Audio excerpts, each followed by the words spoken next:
샬롬 류 선생의 구속사 천국열차 유도순 목사님의 신구약 성경 파노라마를 낭독하는 시간입니다. 지금은 누가복음 파노라마 2장입니다. 너희를 위하여 구주가 나셨다. 2장의 주제는 너희를 위하여 구주가 나셨다는 말씀입니다. 1장에서는 주 앞에 앞서 가서 그 길을 예비할 길 예비자가 태어났습니다.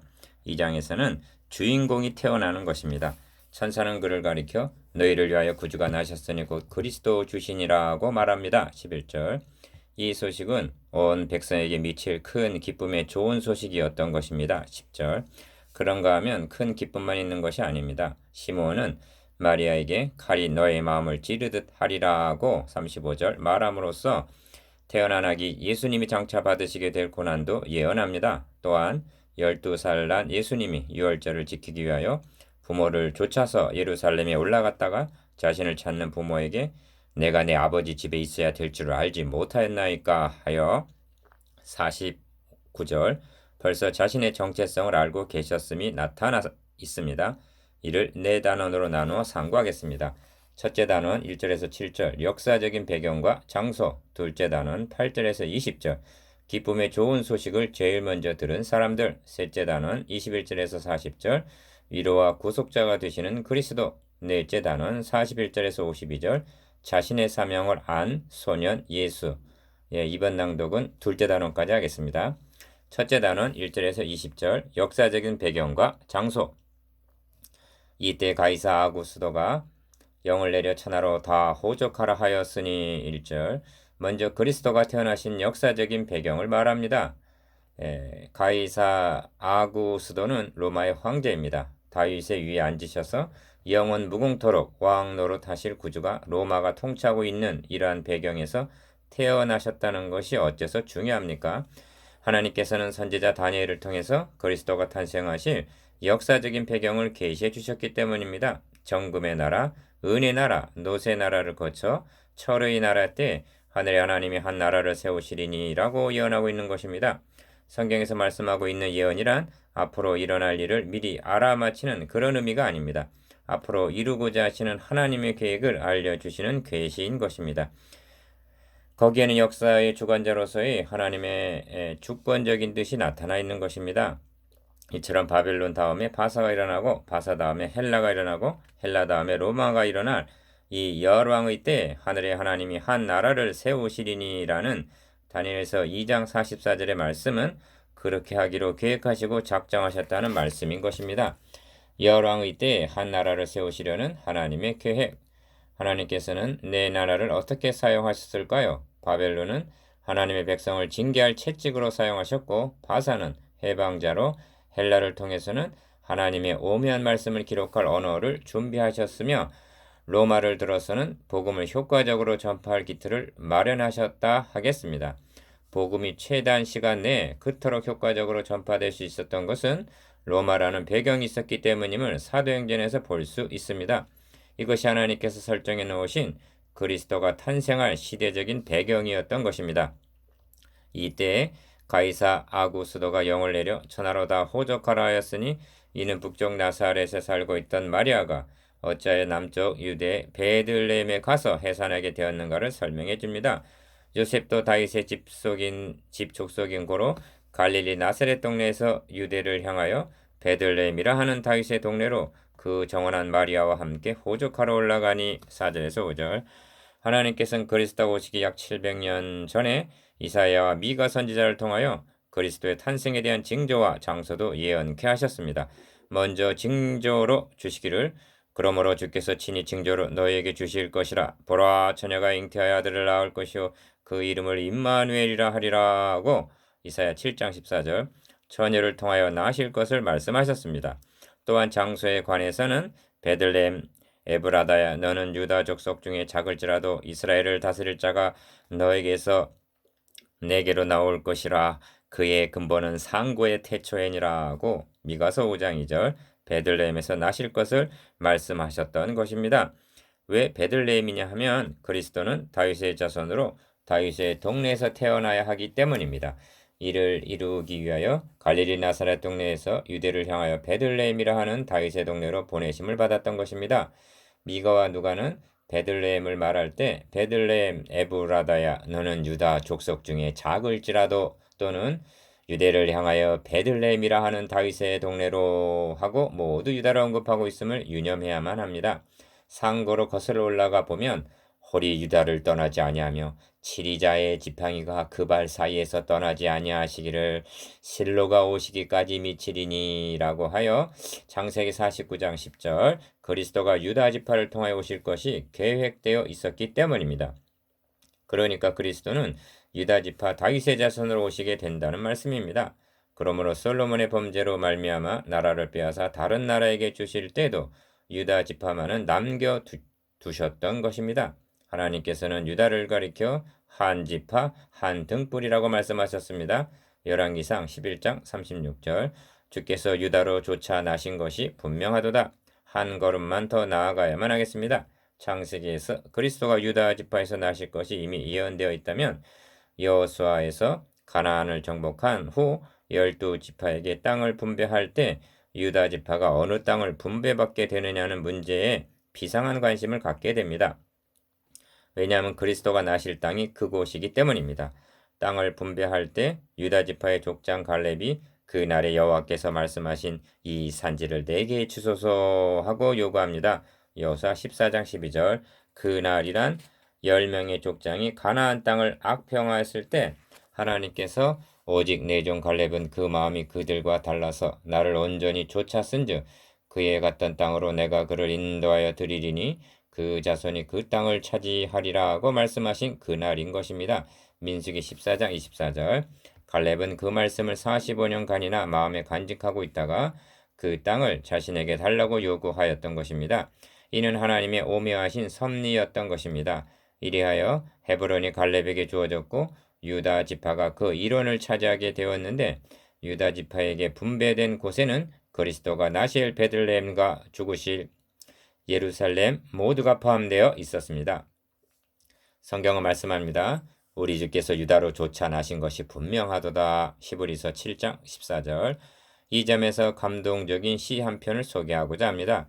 이스라엘 애굽에서 나오며 야곱의 집이 방언 다른 민족에서 나올 때 유다는 여호와의 성소가 되고 이스라엘은 그의 영토가 되었도다. 바다는 이를 보고 도망하여 유다는 물러갔으며 산들은 순양같이 뛰놀며 작은 산들은 어린 양같이 뛰었도다.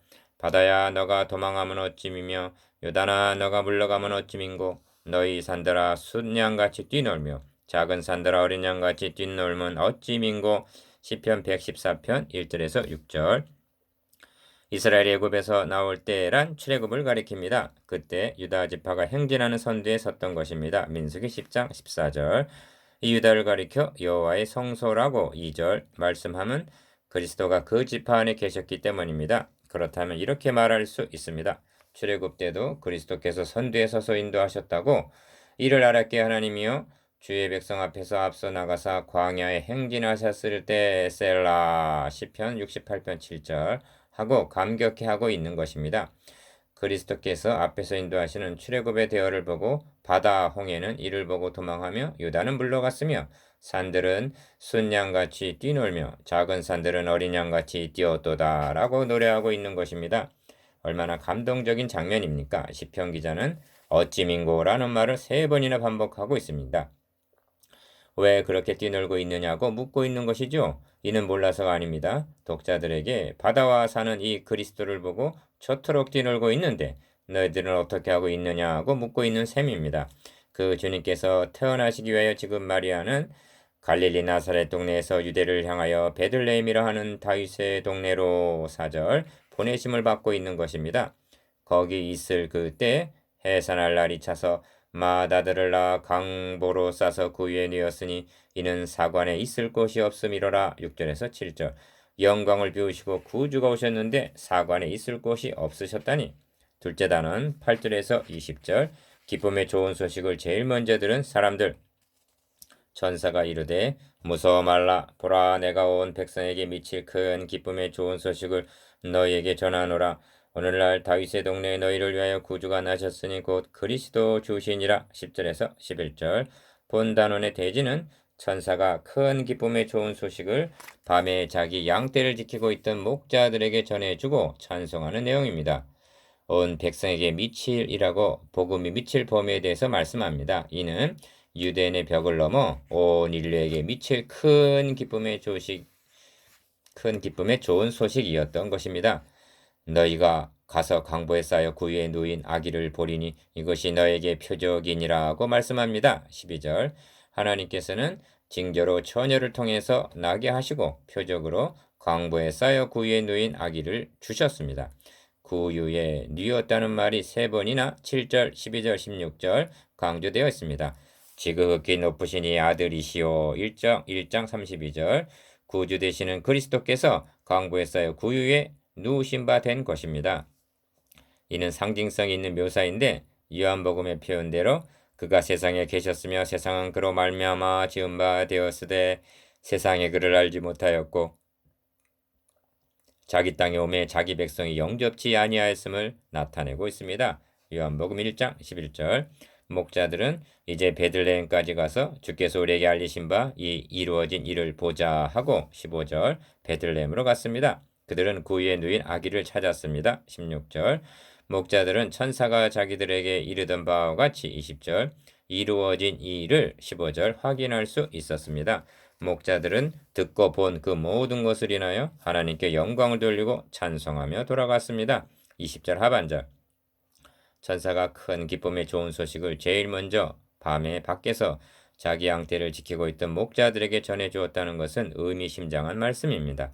그들은 비참한 신분의 사람들이었습니다. 그럼에도 불구하고 우리의 상상을 풍성케 해주는 것은 양떼를 지키더니 하는 묘사 때문입니다.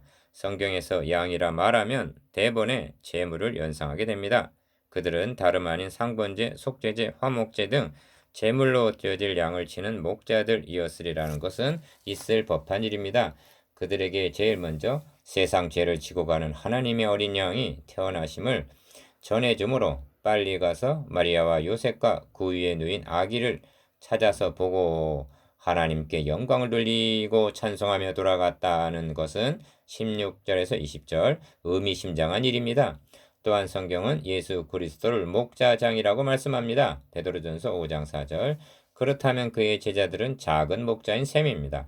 목자장이 오시는 재림의 나팔 소리도 묵묵히 자기 위치를 지키면서 자기의 임무를 감당하는 밤에 자기 양떼를 지키는 목자들에게 전해지게 될 것이라는 믿음을 가져봅니다. 천군 천사의 찬양 이 점에서 천군 천사의 찬양을 생각해 보아야만 하겠습니다. 어째서 구주가 나심이 지극히 높은 곳에서는 하나님께 영광이요가 됩니까? 이에 대한 해답이 로마서 3장 26절에 있습니다. 곧 이때 자기의 의로우심을 나타내사 자기도 의로우시며 라고 합니다. 하나님은 구약시대 내내 죄를 보고도 간과하셨다고 말씀합니다.